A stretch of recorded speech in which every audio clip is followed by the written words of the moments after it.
అమరావతి నిర్మాణం మళ్లీ ఊపందుకోవడంతో జీర్ణించుకోవాలని శక్తులు కుట్రలకు తెరలేపాయి. కూటమి ప్రభుత్వం ఆధ్వర్యంలో అమరావతి పనులు శరవేగంగా సాగుతుండటాన్ని తట్టుకోలేక కొందరు దుండగుల విధ్వంసానికి పాల్పడుతున్నారు. గతంలో భూ సమీకరణ సమయంలో చెరకు తోటలకు నిప్పు పెట్టి రైతులను భయాందోళనకు గురి చేసిన తరహాలోనే ఇప్పుడు నిర్మాణ సామాగ్రిని ధ్వంసం చేస్తూ నీచమైన రాజకీయానికి ఒడిగడుతున్నారు.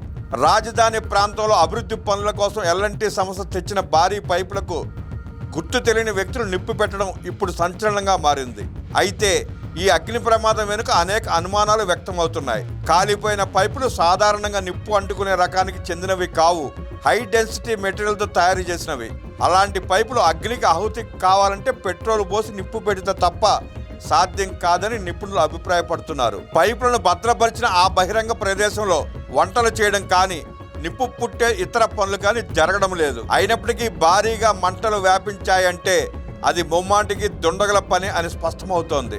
అమరావతిని నిర్వీర్యం చేయాలనే పాత కుట్రలే మళ్లీ బయటపడుతున్నాయని స్థానికులు ఆగ్రహం వ్యక్తం చేస్తున్నారు. గతంలో రాజధాని నిర్మాణాన్ని అడ్డుకునేందుకు, ఇన్వెస్టర్లను భయపెట్టేందుకు కొన్ని రాజకీయ శక్తులు ఏ రకమైన కుయుక్తులు పన్నాయో అందరికీ తెలిసిందే.